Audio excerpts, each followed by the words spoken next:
Steve, Bob Cole. And Ruth, I'll let you come in. You'll come up. Pure Kimball. Okay, and if you could sit here, please. Yeah. Oh, if you can get in, too. Yeah.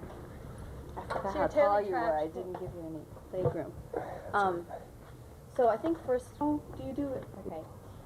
We're here today with Professor Robert Cole, who is a relatively new addition to the Department of Sociology and the School of Business Administration here at the University of California, Berkeley. First, I just wanted to ask you kind of to give a short intellectual biography of how you got to UC Berkeley and also how you ended up having a kind of a joint appointment here and in the School of Business Administration. The short answer, I think, is lots of accidents. I think one's intellectual biography is often characterized by lots of accidents, even though we look back and we try to put an order to it, in fact. It's kind of a crazy quilt of events. But I've been interested in work organization all my life. Went to graduate school in industrial relations because I was interested in that area. I had worked in a lot of factories on the New York waterfront, etc. when I was growing up. So I knew I wanted to do something in the area of work, and went to graduate school, never intending to go for a PhD. I was offered a job at the AFL-CIO Research Department just before Vietnam was heating up, and my draft board basically said to me they would draft me if I left school. So I decided not to go to work for the AFL-CIO. Instead, I went to Sweden, actually, and went to a workers' school, a very famous school in Sweden called Brunnsviks Folkhögskola. Wrote a master's essay about salaried workers' unionization in Sweden. Came back, and some professors convinced me that maybe I should go for a PhD in sociology. With the draft board still there, it still seemed like a good idea. So I did graduate work in sociology. Was interested in work in non-Western societies. Had a chance to go to Nigeria to study the trade union movement, and then at the last minute, some professors had some dough to said, "How'd you like to learn Japanese and go off to Japan?" I decided, sure. I often wonder what would have happened to me if I would have been the leading Nigerian expert on work organization. But anyway, I went off to Japan and did work in Japan. I wrote a great thesis prospectus on the relevance of Max Weber to Japanese industrialization. And as quickly as I could, I went to work in factory and did my work there. So I've had a lifelong interest in work organization, and it continues to this day. It wasn't until the late 70s that I ever spoke to an industry audience outside the university. I mean, I was basically writing my articles and my books for academic audience. But it turned out, as you know, Japan got very sexy in the late 70s, and suddenly I found I was in demand outside academia. And more interestingly, from my point of view, it meant by being in demand, I also suddenly had access to American corporations and how they thought about a lot of things. So in some ways, I date my education about work organization, at least from the top, from those days that I gained access. My research interests gradually led me to think a joint appointment in a business school would make sense. And in fact, I developed that at Michigan just before I left in 1985. They created a joint appointment for me. I did that partially for very instrumental reasons. The resources are better in business school. I had someone who would answer my telephone. I had secretarial services. I had seed money, that kind of thing. It was partially a convenience, but also reflected the demand for some of my work. When I came to Berkeley last year and we talked about a position, it seemed like a logical thing to continue that joint arrangement. It had worked well in Michigan, and I like the idea of being in two different camps. I think my whole intellectual history is sort of trying to learn from one area and apply it to another area. So I've never been you know, I was always, for example, immersed in the industrial relations literature, in the sociology literature. I've always had a strong interest in economics. So I think a particular pattern in my history has been wanting to sort of learn from different areas. So being in the two schools just is part of that broader pattern, I think. I just have a question on what you said about, you said some professors suggested that you learn Japanese and go to Japan. Why was that interesting to them at the time? What was the historical context? I mean, I know that you said Japan was Right. sexy in the late 70s. But Well, there was actually, this was at the University of Illinois in industrial relations. One of the professors there had a long-standing research interest in Japan, which was rather unusual. He and another professor there, who was my advisor, got a grant from the Ford Foundation to set up a joint exchange program with Keio University. And they invited me to be basically the first student on that exchange project. And you know, a year at Stanford learning Japanese, and another year in Japan, which turned out to be 2 years in Japan. You know, I was interested in work in non-Western countries. Japan was not exactly on everyone's lips at that time. Neither was Nigeria, for that matter. It just seemed intriguing. I didn't know. I had never taken a course on Japan. I knew nothing about Japan other than, you know, one might read in a very general way. James of Beglin's book, The Japanese Factory, had just come out around then, and that was actually it was a very provocative thesis that shaped a lot of the subsequent debate on Japanese work organization for at least the next 10 years. And that probably sort of galvanized a lot of thought, and, you know, certainly raised my intellectual curiosity about Japan, as it did for lots of other people. Should we get right into the methodological nitty-gritty then? Sure. All right. Well, then my question is about the notion of an empirical benchmark, because you, in Japanese Blue Collar, you talk about how you hope that the book would be an empirical benchmark for later generations of study. And I asked the question in the context of my understanding that a large portion of the book deals with you know, the interpretive understanding of what you see in the field, and theory construction, and how you can how you saw yourself as, if you did indeed, integrating those two things, and if you still feel the same way today about that concept. I think there's at least two or more questions embedded in what you're asking. But on the first side, there had been an awful lot of speculation. By the time I was in the field, there was an awful lot of speculation about Japan and Japanese work organization in particular, partially stimulated by the Beglin book. The Beglin book was called The Japanese Factory, and as if it was an empirical study of a large number of factories. But in fact, it was basically the study of one factory, and while extraordinarily perceptive in a lot of ways, it was not based on really intensive field work. It was based mainly on talking to managers about how they thought they operated.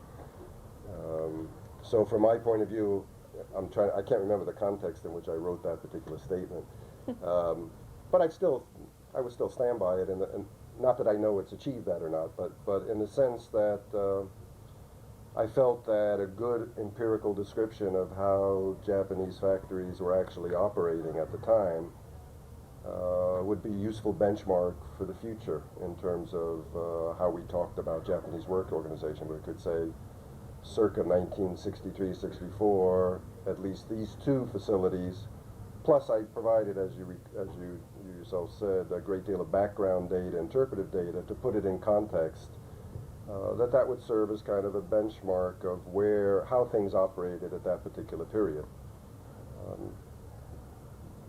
The book was extraordinarily well received, and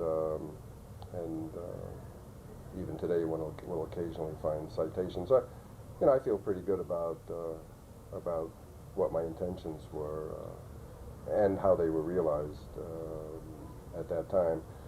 Actually, I have my favorite book on Japan.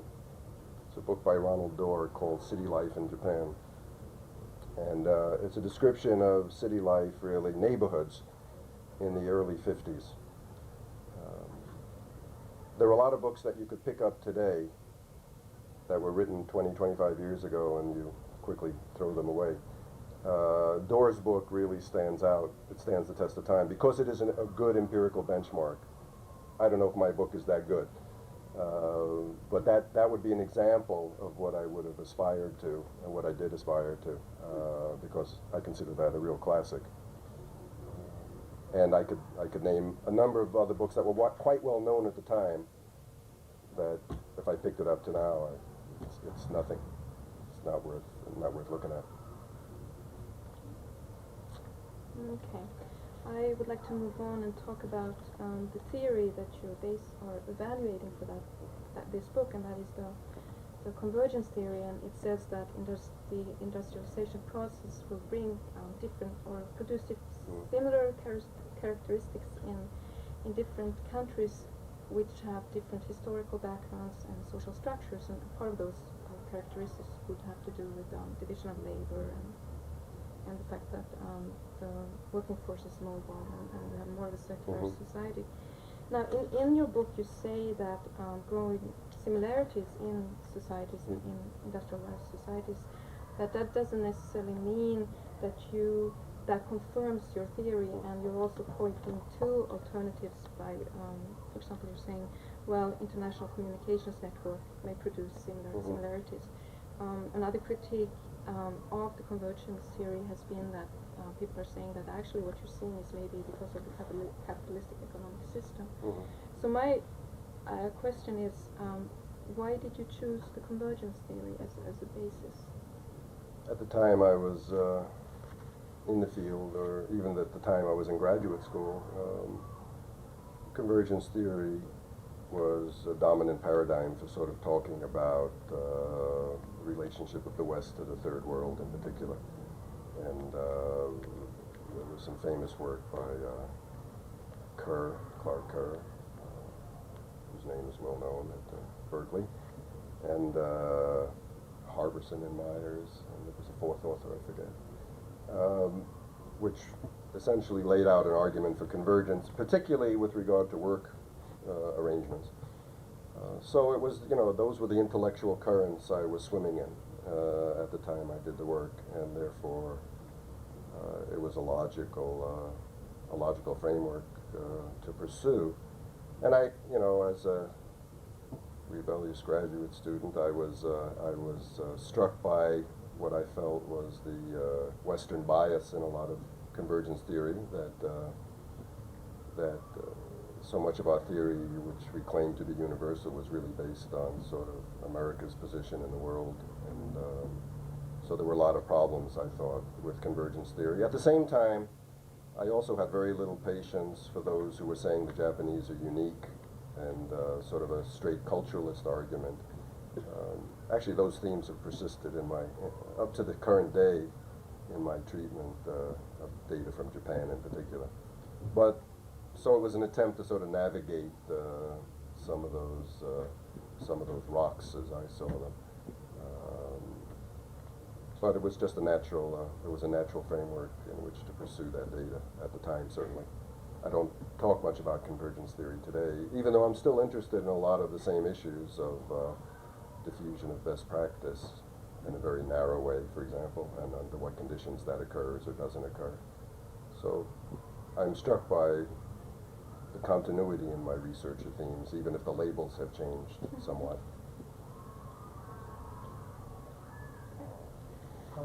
Okay, my second question is basically one of objectivity, and I just would like you to talk about, if you would, a little bit what your political perspective was at the time.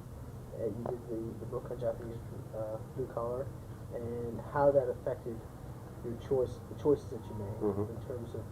I guess what I'm thinking of is what made you immediately, or I don't know if it was immediate, but what made you gravitate towards blue collar workers in Japan as integral to understanding what was going on in Japan.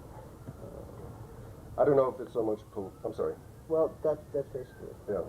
I don't know if it's political perspective. Maybe it is. Maybe it's cultural. I don't know what. But as I mentioned at the start, I had grown up in New York, working in a lot of different factories. I did it for the dough, but I was also intrigued by work organization and by blue-collar work. And I had just a stream of blue-collar jobs, you know, from dyeing leather in a shoe factory to working plastics factory, working in the New York docks, delivering sugar all over New York, a whole bunch of jobs. And it probably, you know, that's a reflection of some sort of individual choices. I remember my father getting me a job in a bank, and I'd say, no way. I mean, it just seemed like a boring way to live. So that interest, maybe it was political. I mean, I'm not from a working class family, kind of a lower middle class family.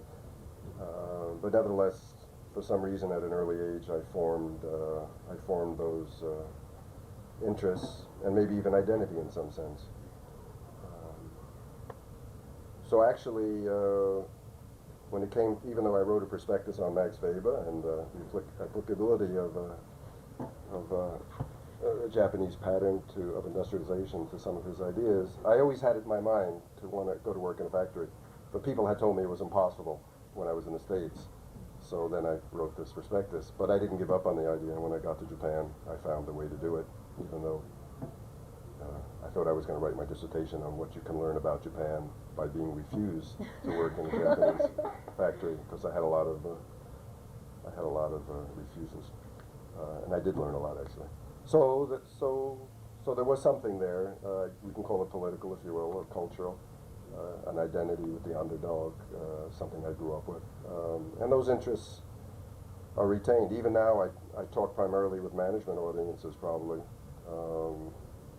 But those sort of perspectives that the work, I was just at a meeting, for example, it's with a major American company, and they were discussing their plans for laying out restroom facilities and all sorts of stuff for the workers without ever consulting the workers. And it just, you know, I told them it was kind of stupid. But it's just that perspective has sort of stayed with me in some fundamental way, even in the current days, even if the work I do is different, and often the people I talk to are different. I just kind of connected to what he asked. I was interested in reading the Japanese blue collar, how the statistics you use to couch your argument were like statistics on labor law standards, the social security systems, the welfare state, and I was like, you know, why is he picking these statistics to understand the success of industrialization or convergence theory? And does this reflect what you say your identity is? Is this kind of reflective of what you just said, or is this something else? No, what I was concerned about in the book, which I think every social scientist who does,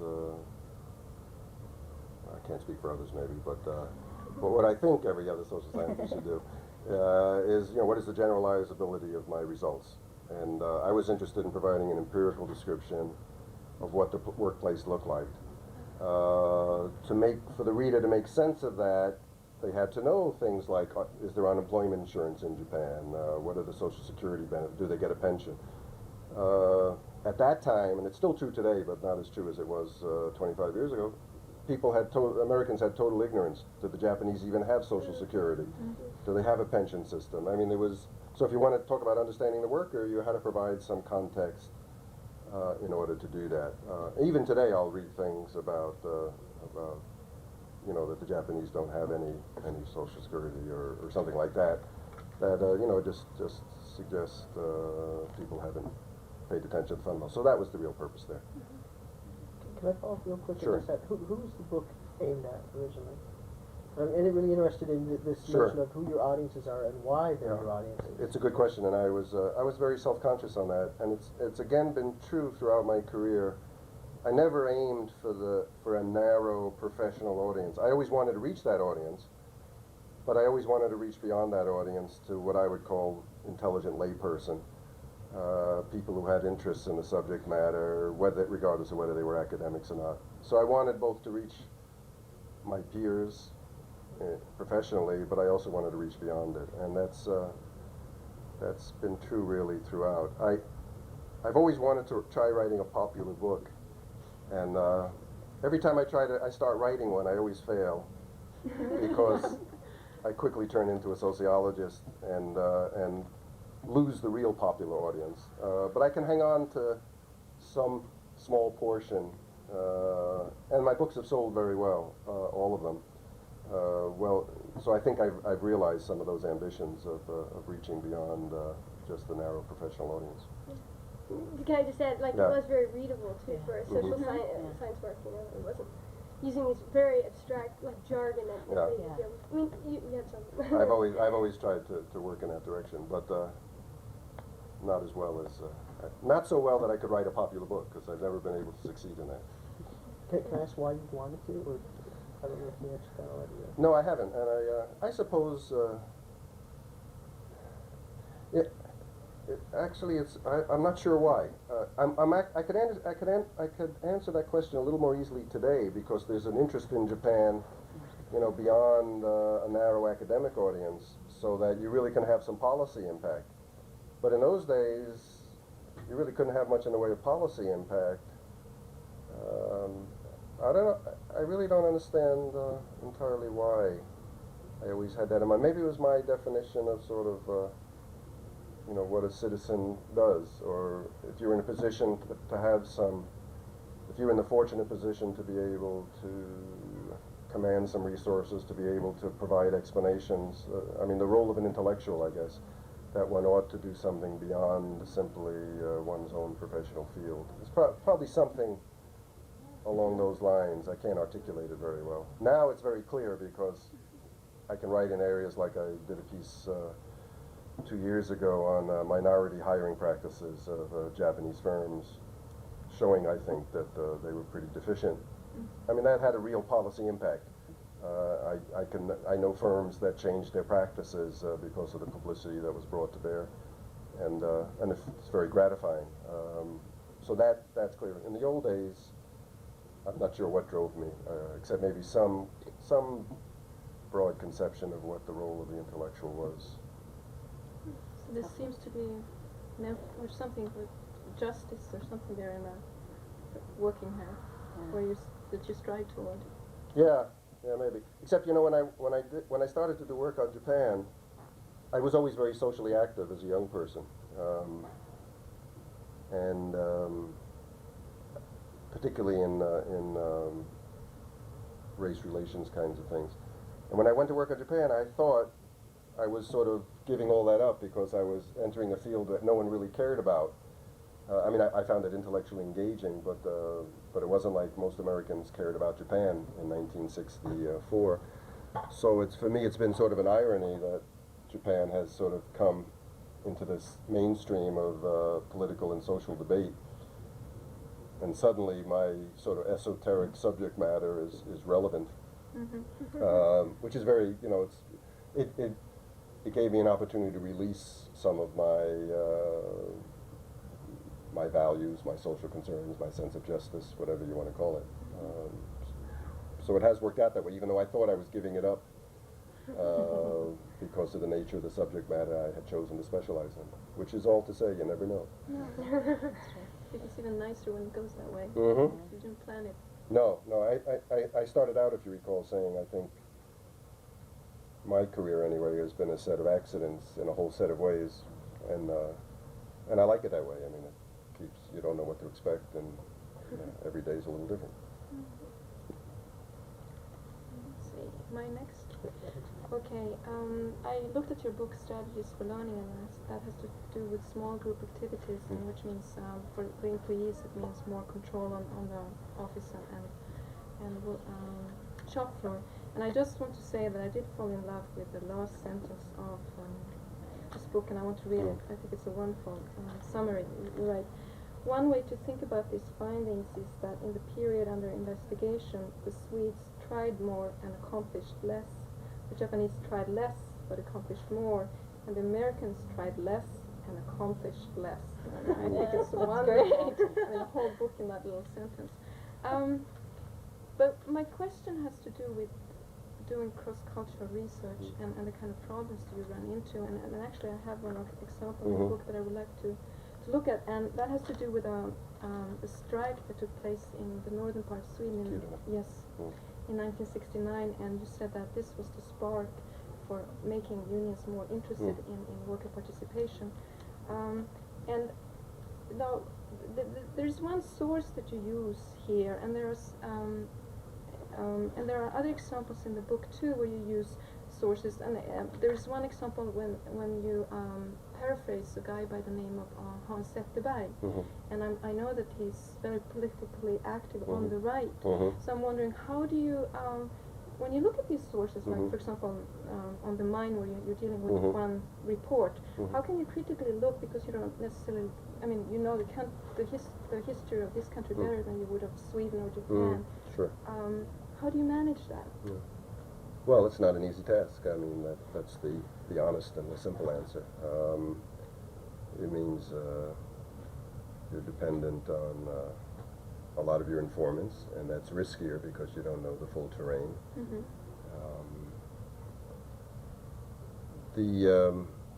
The way I reached interpretations of various events is not entirely reflected in the data sources. For example, on Kiruna, that you mentioned, one of the things I did is, since I do read Swedish, is I went back to the newspapers of the period and read newspapers, and journals of political opinion like Tiden and so on. Now, I may have ended up citing one of those to substantiate a particular point, but in fact the research was broader than that. Having said that, though, your point is still valid, which is that there's a riskier, you're in a riskier situation as an outsider. On the other hand, the trade-offs are, there's a Swedish poet, by the name of, I think it's Gunnar Ekelöf, who talks about newly washed eyes. And for me, that was always a nice metaphor for the opportunities of a stranger, in Zimmel's sense of the word stranger, maybe. People can talk to a stranger. And that you could just see things sometimes that people embedded in the situation couldn't see because they couldn't see the forest for the trees. So I think there are both advantages of being the outsider and disadvantages. And I was certainly subject to both of those. Go ahead. I don't know. It was just kind of going on what you said, that advantages, disadvantages of the strangers. And I was thinking of participant observation, and you'd have these workers, I guess, sometimes giving you confidences. When did you feel a sense that, oh, this is really the truth, or they're not just kind of covering up, right? Yeah, especially in Japan, where there's such a division between insiders and outsiders, and even hone and tatemae, the inside person and outside person. As a foreigner of relatively large stature and a big beautiful nose and that kind of thing in Japan, how do you kind of know you're getting the inside line? If you're participant observation is a great strength in that regard. If you're doing formal interviews, you never know. I mean, there's no way to know. On the other hand, if you're watching events transpire, number one, people can't create a whole new fabric because you're experiencing part of that fabric, so that makes it a lot more difficult. But the other thing is, when you're doing participant observation and you're sharing with people's lives on an everyday basis, they soon forget to treat you as a foreigner, even if you're 6'2" and have a big nose. And they were, I can literally remember what were for me very symbolic events. I can remember a foreman addressing all the workers in the die-cast shop, trying to talk them into transferring to the new plant, from the Tokyo plant. And he made this plea, well, the guys were saying, well, we don't want to go because things are different there, and so on. And it's a longer commute and all this, and they don't act the same way, and they're a bunch of rural bumpkins and so on. And the foreman got up and said, well, aren't we all Japanese?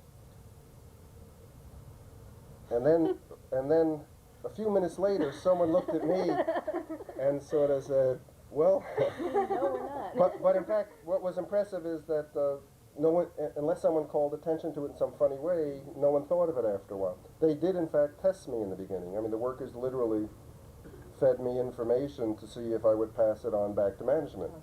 And once they decided I could be trusted, then I just think the barriers fell away. You know, it's just like if you're being tape recorded.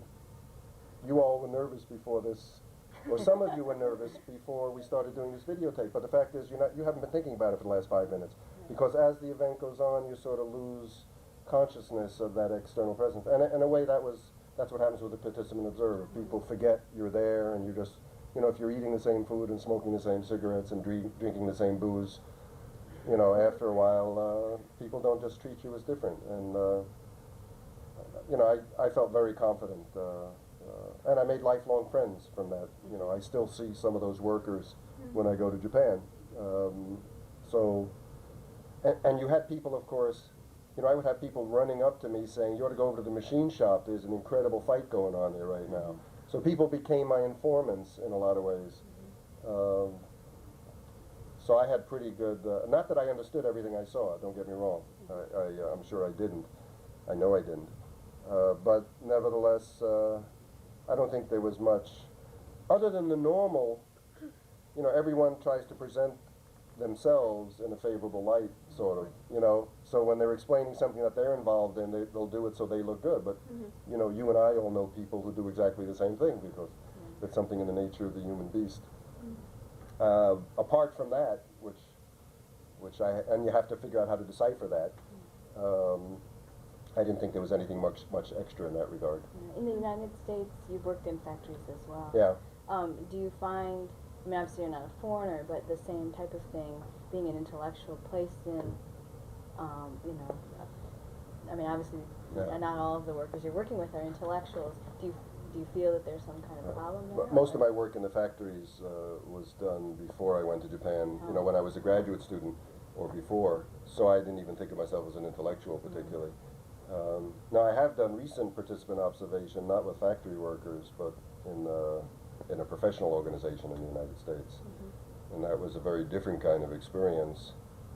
And also, at first people were, you know, I announced that I was an academic and that I was out to write a book on this because I wanted to be upfront with everybody. And I think at first people were a little leery about what they said to me. But because I worked with them, I was on the executive committee of this organization.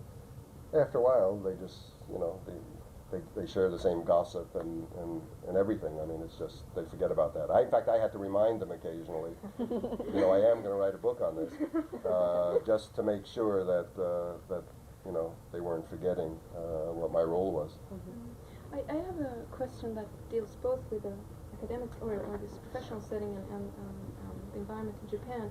Now, during that period when they tested you, were you aware that they tested you, and were you thinking that I need to keep my cool here just as much as the other environment? You were thinking, I better be a little bit careful maybe and think more carefully how you're navigating yourself through what goes on. I would like to say that I was aware and I was self-conscious in calculating, but I probably wasn't that aware. I mean, it just seemed common sense to me that if I was going to win the trust of the workers, you know, I didn't go passing things back to management. I mean, it wasn't, I'm not sure how conscious it was, but it was just it just seemed commonsensical at the time to do that.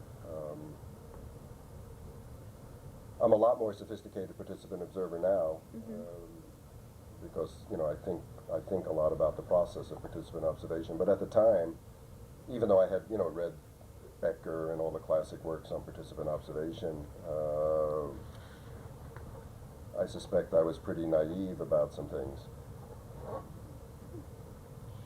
You know, I have a question too. You know, we're talking about how you sort of navigate getting people's trust so that you can get the research. Do you feel there's any kind of ethical standards that you sort of, so that you can, I mean, these are people's experiences and lives, and along with it, I mean, you kind of mentioned in your book that you thought a lot of the works that had been done could really use workers' attitudes to kind of help with theory. So I guess I have two questions here. Like, why do you think people's experience kind of might help theory? And then also, what are the kind of ethical standards you use when you're trying to incorporate, you know, the theoretical enterprise of sociology with, you know, interacting with people, people's lives? Well, the ethical issue is I've always operated on the basis of informed consent. That is, the subjects had to know that I was engaged in a research project and that it might lead to publication. Now, in the case of the blue collar, you know, I was a graduate student. I didn't know if it would ever lead to publication beyond the dissertation. And I was careful, you know, then under those circumstances I was careful to protect the identity of the people I was involved with. The more recent book, Strategy for Learning, was actually an interesting ethical situation because this was an organization whose name I couldn't hide because I had to name the organization in order to explain sort of why it was in the book. And therefore, the names of the actors, the key actors, were public information. They were not an anonymous group of production workers. I made a decision that I would use real names of people, since I was also using the real name of the organization. It couldn't be Company X or something like that. I had some fear of being sued because of some characterizations of people or positions in the book. I haven't been yet. There's no wood here. And that, I mean, from an ethical point of view, I had informed them up front that I was going to do this research, and I was pretty open about what my agendas were, and my, you know, as I formed interpretations, I tried it out on people, so I don't think there were any ultimate surprises in the book. But nevertheless, it did raise an interesting ethical issue because I was actually using the names of people, and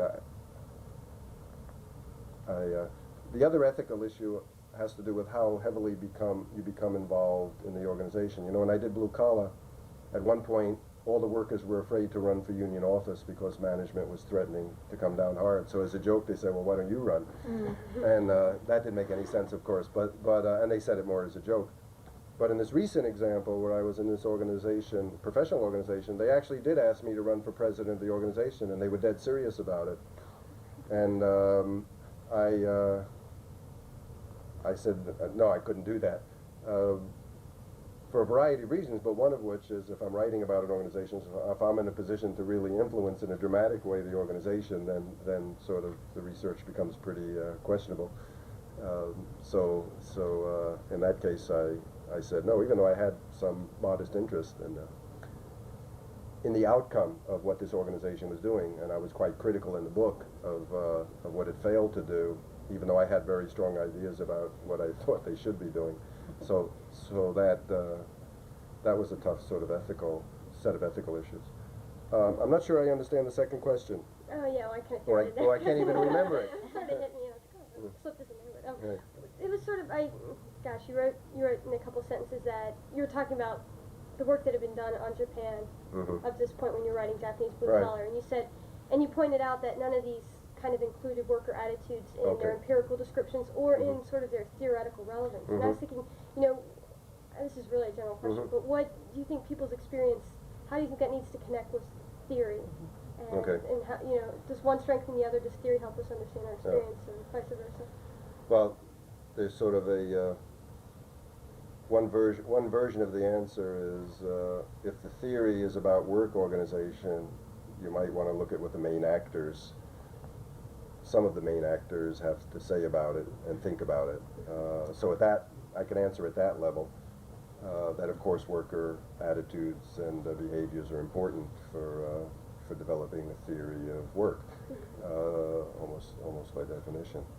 But there's a broader version of your question, you know, which I basically I've always believed in an inductive approach to theory, that you build theory from empirical observations, and obviously it's an interaction, so that as you formulate theory, you're checking again against empirical data and back and forth. This may reflect my naivete, and I don't know if this resonates, but one of my discoveries in the business school is that the word empirical is somewhat of a dirty word. And I think this comes from sort of deductive, particularly professional schools have tried to legitimize themselves in the academic world, and by saying we do theory, we don't just do applied work, and therefore deductive theory, coming primarily from economics, by the way, is really the route to academic legitimization. And empirical tends to be divorced from analytic and associated with applied, which is bad. I find that really strange because if you think of intellectual biographies, people in my age, I'm 54, a lot of us grew up sort of rejecting structural functional theory, which seemed to be pretty devoid of empirical evidence. So the notion that you ought, I think for a lot of people in my generation, the notion that you ought to build theory based on empirical generalization, we just came to accept that, and that theory without empirical verification was kind of sterile. I still operate on that principle because I think that's the principle that a lot of science operates on, and I guess I have some version of a scientific model in my head. But anyway, it's been a revelation for me of late to see how some people in the professional schools think about the word empirical. Yeah, thanks. Can I go back real quick to the issue of ethical issues in blue collar? Because there was something that occurred to me to ask. Your response to the question of whether you felt there were ethical problems with information you may have divulged with respect to those particular workers. You said that the informed consent, that they knew you were doing a study. But what I'm wondering, however, is you divulged some information about workers' control of production that, like on the night shift, for example. Right. Right. That I'm wondering if it might not hurt all workers everywhere for management to find it out. And do the workers you studied have the right, and do you have the right to take it upon yourselves to I don't want to say betray workers everywhere, but to clue management in on something that workers are doing to try and maintain some autonomy in the struggle in the workplace. Yeah. Let me make a couple observations. One is, there's a whole lot of material that I didn't use in that book for exactly that reason. If I thought in any way it could be used against the workers, I didn't use stuff. There's even stuff I didn't use that I really regret today, because it would have hurt the people who gave me entree, which is different from the workers, but the people who arranged for entree. There were a couple of things I wished I would have used in retrospect. On the issue of the night shift and the fact that the workers were knocking off their job in 5 hours or 6 hours and then going to sleep. Number one, that's kind of a universal, and it's no secret particularly. American management knows it happens, GM knows it happens, and the Japanese knew it happened. So I didn't feel like I was giving away any secret. What happened is management typically turns a blind eye towards it. But it's well known. So I didn't think I was betraying anybody. Now, there may have been some inadvertent examples where what you say is true, and it wouldn't surprise me if that was the case. And I would view that as unfortunate. But there are some tough calls. There are some tough calls. Do we have any Are we done? Can I have one question? Yeah. It's just about, I know you wrote an article recently on participant observation. No, I didn't read it. I was wondering, has your conception of that research activity changed? And if so, how? And maybe how that's reflected a little bit in the article you're working on now? I don't think there's been any fundamental change. I still think it's a source of enormous information that is almost unavailable through any other method. What's changed is it never occurred to me I would be doing participant observation on a non-blue collar group, which is what evolved in this in my last book. And as I've already said, I realized that it was a different game, that you had to play it differently because it wasn't an anonymous mass that you could easily conceal. Yeah. So the strategy changed, but in terms of the payoffs for that kind of research, in terms of approaches to it, I still think it's a sound approach. I've always been a believer in very eclectic research style.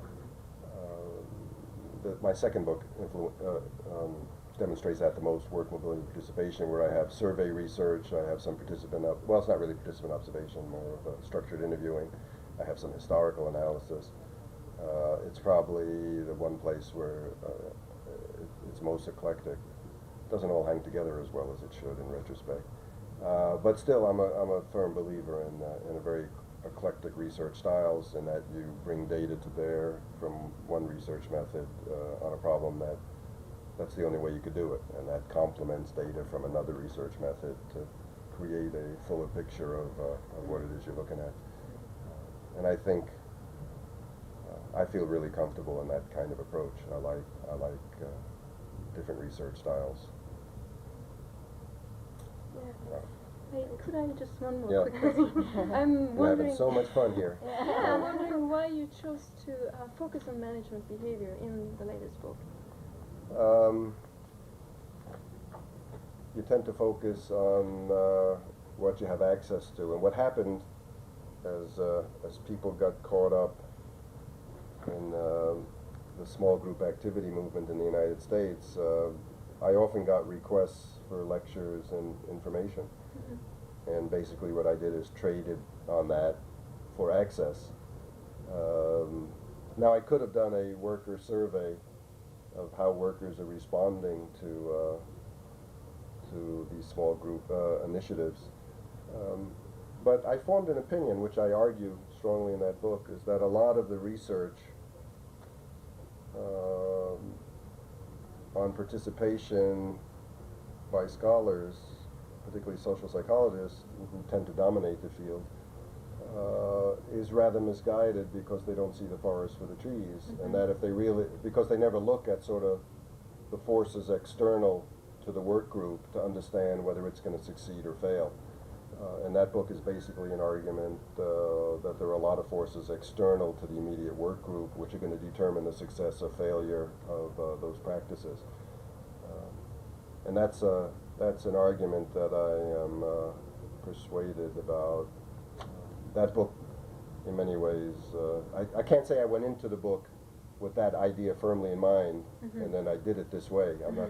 Again, we have a tendency to rewrite history, but in the course of sort of gathering data for that book, I came to that conclusion. This was a very funny book in that most books, at least the books I've written, I sort of have a reasonably clear idea of what's going to be in the book when I start writing it. This was not true in this book. I had a research project in mind. And originally it was going to be collaborative with people in Japan and Sweden, and it was pretty grandiose. And gradually I scaled it down, and I sort of built on what became available in the course of my own activities. So I was sort of caught up in a flow in a way, and trying to take advantage of that flow from a scholarly point of view. So I was less proactive in the research design in this book than I had been in anything else I had ever been involved in. But I try to use it, to take advantage of it. Yeah. This should be the other way around. You stand there. Yeah, we'd like to thank our excellent cameraman, Russell, and we'd like him to say a few words. Now do your first word. Turn it on. We'd like